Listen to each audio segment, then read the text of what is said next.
Está começando mais um Antenados na Geral para todo o Brasil na tela da Boas Novas. Muito bom ter a sua companhia e a sua audiência no programa de hoje, que será, olha, interessantíssimo. Vamos falar sobre algo que é muito corrente, está muito na nossa cara, que é o relativismo. Relativismo é a teoria que fala o seguinte: a base do que é certo, da ética e da cultura, não é algo coletivo ou universal, é algo individual, ou seja, a ética é vista de acordo com o que eu penso, com a minha cultura e com a minha cabeça. Agora, quando a gente leva isso para a Bíblia, a gente fala um pouco do relativismo na teologia, ou relativismo religioso, que fala o seguinte: nem tudo é absolutamente certo. O que era absoluto talvez não seja mais, o que era certo talvez não seja mais, e o que era errado pode talvez ser certo hoje.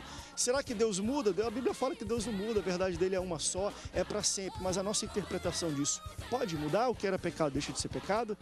E o que não era pecado passa a ser pecado? Quem é que interpreta isso e entende tudo isso? Para falar um pouco sobre relativismo, recebo ele que é pastor da Assembleia de Deus West Church Mission, em Campo Grande, no Rio de Janeiro, também bacharel em teologia e mestre em historicidade da religião, professor João Neres. Bem-vindo ao Antenados, professor.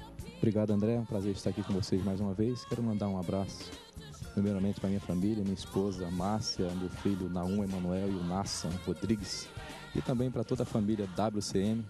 É uma igreja que está ali em Campo Grande e que tem também o apoio do pastor Samuel Câmara, pastor Jonatas Câmara de Manaus, e estaremos recebendo, se Deus quiser, em abril, se possível for, o pastor André Câmara como preletor da rede de jovens. Campo Grande vai tremer, vai ser uma benção. Obrigado, pastor, pela sua presença. Também recebo, olha, ele que é pastor-presidente da Igreja Evangélica Palavra Viva, Ministério Amor e Avivamento, pastor Luciano Costa. Pastor, bem-vindo ao Antenados. Olá, querido. Que bom estar com vocês novamente, os amigos. Esse tema é muito relevante. Uma das provas desse relativismo é a diversidade de igrejas evangélicas na sua visão, na sua multiforme graça. Então, nós podemos entender que gerando igrejas, geram líderes, né?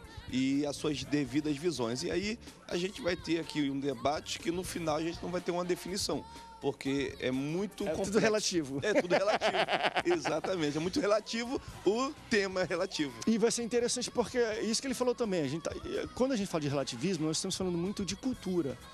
E, vamos lá, se nós temos hoje muitas igrejas nascendo, como falou o próprio pastor, qual é a cultura que eles nascem? Porque o relativismo vai mexer um pouco, vou falar ainda depois, deixa eu apresentar. Eu também recebo ele que é pastor da Igreja Assembleia de Deus em Alcântara, também é jornalista, publicitário, professor de teologia, pastor Martim Monteiro. Bem-vindo, pastor, mais uma vez no Antenados.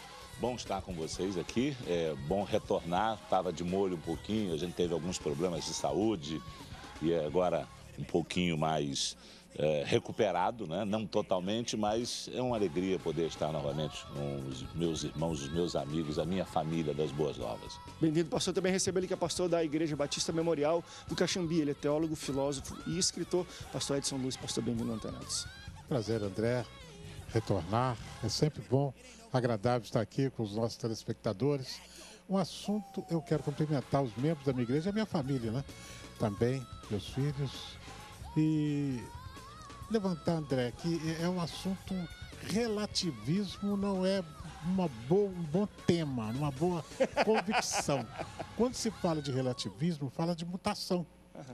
E quando se fala de mutação, a gente percebe que as mutações, elas são contraditórias.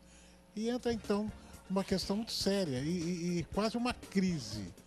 Dá uma crise, porque você começa a entrar em xeque com os princípios que não admitem relativização. O princípio não muda, princípio é princípio. Então, há uma crise interna muito grande quando se fala disso.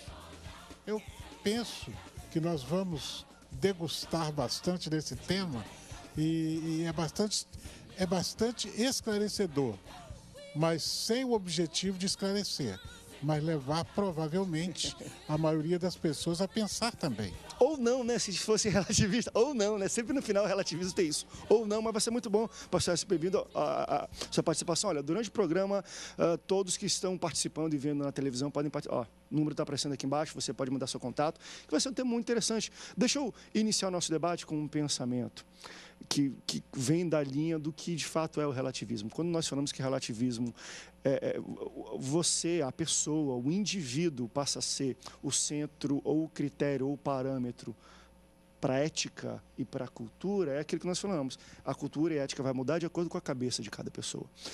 Quando esse pensamento atinge uma esfera teológica ou de âmbito de igreja, e a gente começa a relativizar, nós começamos a falar de um Deus, chega a ser até contraditório, um Deus que é absoluto, mas ao mesmo tempo ele é um Deus não pessoal, mas ele é um Deus individual. Ele é um Deus para mim.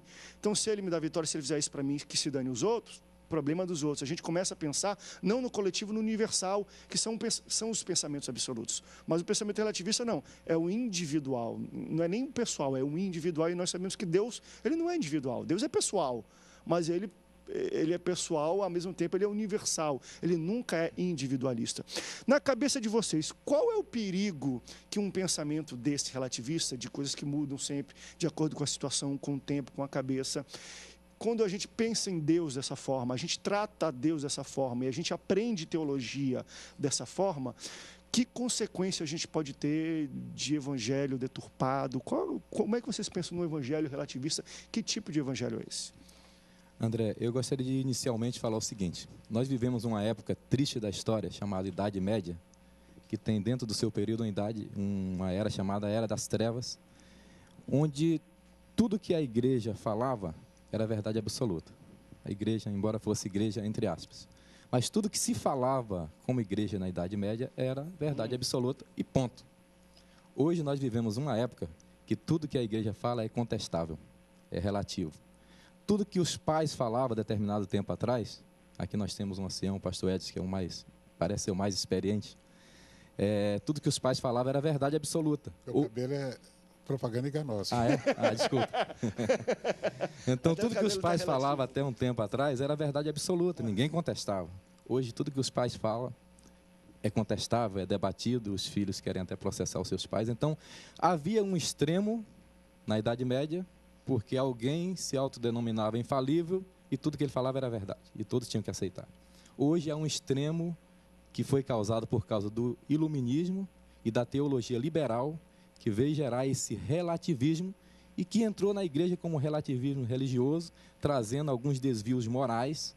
E nós, como cristãos, não podemos fugir da verdade do Evangelho. A Bíblia é a palavra de Deus imutável para sempre, é eterna, né? Deus não muda, a palavra não muda, né? E nós não podemos aceitar isso influenciando a igreja. A igreja deveria influenciar para nós chegarmos ao equilíbrio, né? Mostrando sempre Deus como eterno, como imutável, né? E um ser com atributos morais.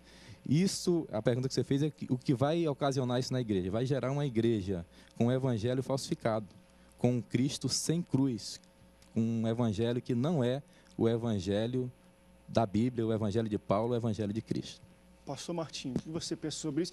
Porque também foi interessante que o pastor João Neves falou o seguinte: André, o tempo onde o absolutismo também era em voga, também não era um tempo muito bom. Tudo que a igreja dizia era certo, era certo, era certo. E a gente conhece um pouco da história, sabe que certo às vezes só é Deus, mas quando alguém toma para si a verdade que é de Deus, é tão ruim às vezes quanto o relativismo. Então, um certo relativismo até que é bom. Esse é o meu caminho. Talvez eu vá na contramão um pouquinho, não que isso seja anormal a minha personalidade. Eu vá na contramão porque é o seguinte: o que nós chamamos de relativismo trouxe a possibilidade do raciocínio, do debate, do questionamento. Porque durante muito tempo você seguia porque era proibido questionar. Eu tenho 52 anos de idade, nascido e criado no Evangelho. Meu avô era pastor, semi-analfabeto. Mas o meu avô tinha um conceito, né? E eu vou falar de escolas teológicas. A gente não tinha essa visão de escola teológica como nós temos hoje, aquela de você ir para a classe, de você aprender, não tinha. Mas você tinha escola oral, você aprendia. E ele recebeu informações, orientações, ele veio da igreja presbiteriana, renovou, foi expulso, começa um trabalho com a Assembleia de Deus e ele cria toda uma geração com aquelas suas verdades inquestionáveis, que para ele eram absolutas e que para ele eram aquelas coisas que iriam levar ao céu. Vou te dar um exemplo. Como é que era a forma de correção de alguém que cometesse um desvio? era público, culto público, o indivíduo era exposto, o pecado era denunciado para bem da igreja e muitas das vezes contra o indivíduo que era afastado, que se desviava e que muitas das vezes não voltava porque era envergonhado. Mas era aquilo que o meu avô aprendeu, aquela escola teológica. O chamado relativismo, esse tempo, nos permitiu, por exemplo, questionar. Eu me lembro, com 8 anos de idade, eu já Mas era... quando questionava também, levava disciplina. Levava disciplina. Tá questionando o pastor. Mas olha só, eu me lembro que com 8 anos de idade, eu ficava assistindo, eu já era apaixonado por igreja, ficava assistindo a reunião de ministério, que era um quebra-pau. A gente não tem noção do que é reunião de ministério, era um quebra-pau. E eu ficava assistindo. Eu me lembro que fui puxado pela orelha, retirado por diáconos, que tinham uma autoridade na época absoluta, ninguém questionava diácono. E eu, neto do pastor presidente, presbítero não se metia nessas coisas pequenas, não. Quem fazia isso era, né, o auxiliar de trabalho e diácono. Até que um dia o meu avô me fragou e, em vez de proibir, ele buscava um herdeiro, né? E aí ele olha e diz para mim assim: Lutero, você está aí, né? E dá uma risadinha. A partir dali, diácono nenhum colocou a mão em mim. Mas era proibido qualquer pessoa que não pertencesse ao ministério passar perto. Tinha diácono para vigiar.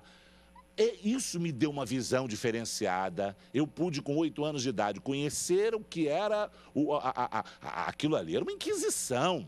Eu ainda lembro, com 8 anos, de julgamentos de pessoas chorando, dizendo que não fez, mas temos...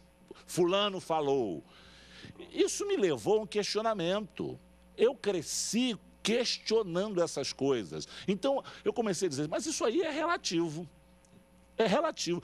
Até que ponto se faz show com o fracasso de alguém? E cresci com na verdade, sendo pastor, com uma escola diferenciada do meu avô, exatamente porque o que nós chamamos de relativismo começou a bater na minha cabeça. Acredito que os exageros, tanto o exagero do absolutismo, quanto o exagero do relativismo, porque hoje, aí vamos colocar hoje, na época foi um santo remédio para a gente fazer aberturas. Hoje, eu considero um relativismo liberal, onde você não pega a palavra como base. Se você não pegar a palavra como base, aí sim, você tem um relativismo imoral, indecente, você tem um relativismo satânico, porque eu consigo ver o relativismo como uma coisa boa, e consigo ver o seguinte: Satanás se aproveita de tudo. E tem gente também que dentro do chamado joio, que se aproveita de tudo. Como, por exemplo, eu acho que a autoridade pastoral pode ser questionado. Hoje, como pastor, eu não tenho problema se alguém faz isso, olho no olho. Eu acho que eu tenho que ter base bíblica e tenho que ter uma explicação para dar às minhas ovelhas. Se eu não quiser usar a pseudo-autoridade para dizer que ninguém me questiona, eu estou com um grande problema. E nós temos uma geração de gente que está estudando, de gente na faculdade que não aceita isso. Agora, Jesus foi questionado. Agora, quando você percebe que as pessoas querem fugir das respostas, é porque elas não têm tanta certeza daquilo que elas estão pregando. Vamos para um rápido break, daqui a pouco a gente volta. O pastor Martinho levantou uma questão muito interessante. Olha, André, uma dose de relativismo, ela faz bem para tudo. Claro, nenhum tipo de liberalismo ou extremismo. Vou falar um pouco sobre isso. Será que as bases que nós temos como igreja evangélica hoje também tem muita coisa relativista? Ele citou algumas, que antes era pecado, hoje não é. Antes era errado, hoje não é. Será que a nossa interpretação até atual e anterior sempre foi relativista? Enfim, a Bíblia é uma verdade absoluta, só que a nossa interpretação dela não passa pela nossa cultura, pela nossa ética, pela nossa cabeça, pelo nosso tempo. Vamos para o rápido break, daqui a pouco a gente volta, não sai daí, o Antenados volta já já.